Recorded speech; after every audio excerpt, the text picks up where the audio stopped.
Dear parents, dear students, நான் எமது கல்வி முறையில் காணப்படும் டியூஷன் சம்பந்தமாக சில விடயங்களை தெளிவுபடுத்தலாம் என்று வந்திருக்கின்றேன். அதாவது டியர் பேரண்ட்ஸ், நமது நாட்டில் இலவச கல்வி காணப்படுகின்றது. இது ஒரு வரப்பிரசாதம். அதாவது அரசாங்கம் எமது கல்வி சம்பந்தமான செலவினை அரசாங்கம் முழுமையாக ஏற்றுள்ள ஒரு நாட்டில் வாழ்ந்து கொண்டிருக்கிறோம். ஆனால் இதன் மிக பெரும் துயரமும் மிக பெரும் துரதிர்ஷ்டமும் என்னவென்றால், இந்த நாட்டிலே இலவச கல்விதான் நடைபெறுகிறதா என்ற ஒரு கேள்வி எழுகின்றது. அந்த அளவிற்கு டியூஷன், தனியார் கல்வி பரந்து நடைபெற்று வருகின்றது. பாருங்கள், தரம் ஒன்றில் இருந்து இந்த டியூஷன் மாஃபியா ஆரம்பிப்பதுதான் மிகவும் துரதிர்ஷ்டம்.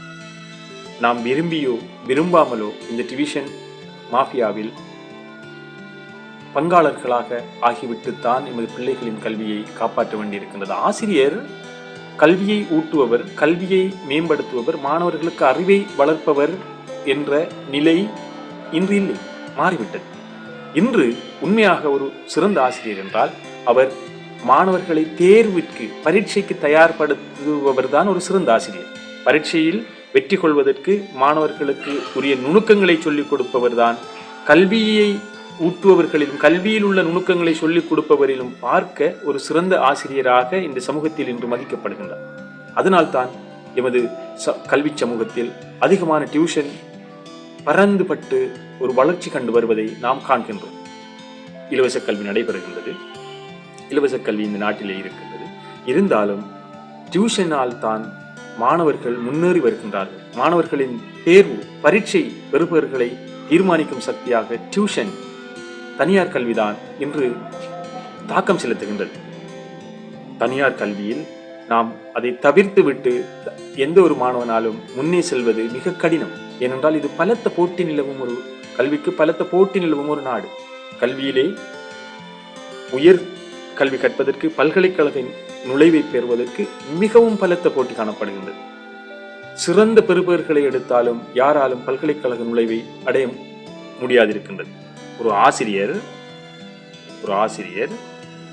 ஒரு மாணவன் ஒரு விடய அறிவை கற்றிருப்பதோடு, குறித்த பாடத்தில் எக்ஸ்பர்ட்டாக அவர் இருப்பதோடு, அந்த பாடத்தை கற்கும் மாணவர்கள் தொடர்பான அறிவையும் அவர் பெற்றிருக்க வேண்டும். அந்த மாணவர்கள் எவ்வாறு கற்கிறார்கள் என்ற விடயத்தை அவர் கட்டாயம் தெரிந்திருக்க வேண்டும். அது கல்வி உளவியல், சிறுவர் உளவியல் போன்ற உளவியலோடு சம்பந்தப்பட்ட விடயத்தை அவர் தெரிந்திருக்க வேண்டும். சப்ஜெக்ட் நாலேஜ், அதே போன்று அந்த சப்ஜெக்டை கற்கும் மாணவர்கள் பற்றிய அறிவு.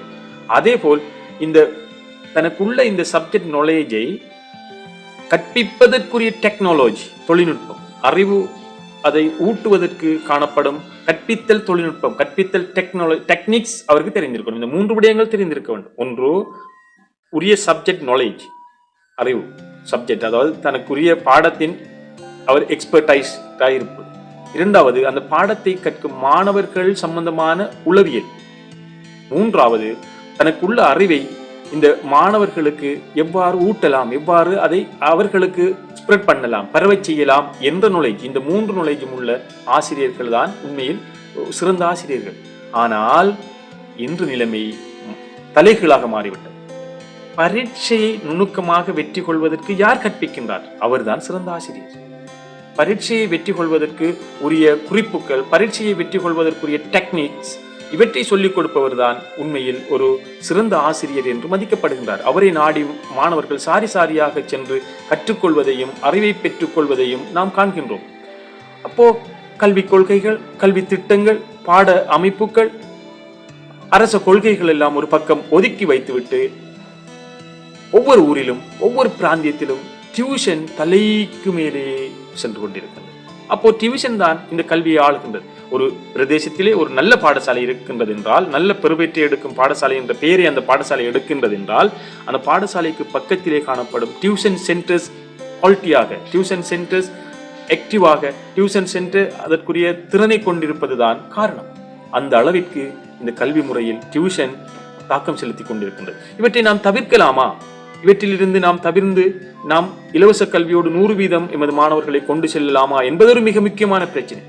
அது ஒரு மிகவும் மாணவர்களை கழுத்தறுக்கும் ஒரு பிரச்சனை. மாணவர்களை நேரடியாக இலவச கல்வியை பெற்று நீங்கள் பல்கலைக்கழக நுழையுங்கள் என்று நாம் ஊக்கப்படுத்தினால் அவர்களுக்கு காட்டுவது ஒரு சிறந்த வழியாக அமையாது. ஏனென்றால் அவ்வாறான போட்டி மாணவர்களுக்கு அது வெற்றியாக அமையும் என்று யாரும் சொல்லிவிட முடியாது. டியூஷன், தனியார் கல்விதான் எல்லாவற்றுக்கும் காரணமாகவும் எல்லா பெறுபற்றையும் தூக்கி நிறுத்தும் ஒரு மையமாக காணப்படுகின்றது. எனவே நமது மாணவர்களையும் நமது பிள்ளைகளையும் டியூஷனுக்கு சிறந்த ஆசிரியர் யார், சிறந்த கற்பித்தல் பரீட்சை நுணுக்கங்களை கற்றுக் கொடுப்பவர் யார், சொல்லிக் கொடுப்பவர் யார் என்று அறிந்து அவர்களிடம் அனுப்பி எமது மாணவர்களையும் சிறந்த பெறுபற்றை பெற்றுக்கொள்வதற்கு நாம் எல்லோரும் முயற்சி செய்ய வேண்டும். இல்லாவிட்டால் எமது மாணவர்கள் எங்கோ நின்று விடுவார்கள். அதை தள்ளி விட்டு அடுத்த மாணவர்கள் முன்னே போய் விடுவார்கள்.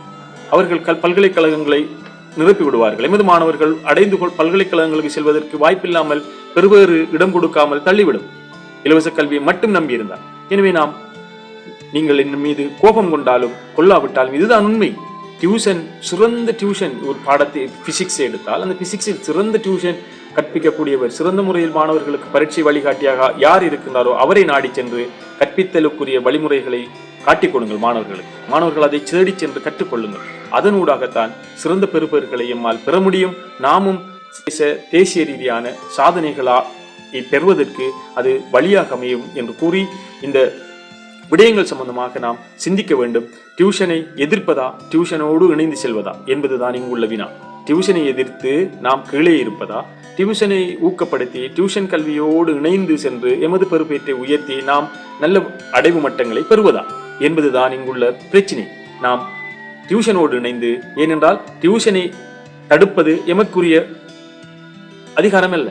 டியூஷனை தடுக்க வேண்டும் உரிய அரசாங்கங்கள் சட்டம் போட்டு அவற்றை தடுக்க வேண்டும். டியூஷன் என்பது மாத்திரமல்ல, இலவச கல்வி இருந்தாலும், இலவச சுகாதாரம் இருந்தாலும், மெடிக்கல் சென்டர்கள் காணப்படுகின்றது பிரைவேட், அதே போல் டியூஷன் சென்டரும் காணப்படுகின்றது. அவற்றை அரசாங்கங்களால் தடுக்க முடியாது இருக்கின்றது. எனவே நாம் அவற்றை எதிர்த்து கொண்டு, அவற்றுக்கு எதிராக கோஷம் எழுப்பிக் கொண்டு, அவற்றிற்கு செல்ல கூடாது மாணவர்கள், அவற்றை நாம் தடுக்க வேண்டும் என்று சொல்லிக் கொண்டிருந்தால் நாம் ஒரே இடத்தில் தான் இருக்க வேண்டியது. எனவே எமது மாணவர்களையும் சிறந்த டியூஷன் ஆசிரியர்களை தேடிச் சென்று அவர்களின் நுணுக்கங்களை மாணவர்களுக்கு சொல்லிக் கொடுத்து எமது மாணவர்களையும் சிறந்த கல்விமான்களாகவும் பரீட்சையை வெற்றி கொண்ட பல்கலைக்கழக வாய்ப்பை பெறுவதற்குரிய மாணவர்களாகவும் மாற்றுவதற்கு நாம் எல்லோரும் பேரண்ட்ஸும் ஏனைய மாணவர்கள் முயற்சி செய்வோம். அதற்கு உரிய செயற்பாடுகளை நாம் இணைந்து செல்வதற்குரிய செயற்பாடுகளாக மாற்றி செயற்படுவோம் என்று கூறி இந்த காணொலியை கேட்டுக்கொண்டிருந்ததற்காக உங்களுக்கு நன்றி கூறி விடைபெறுகின்றேன்.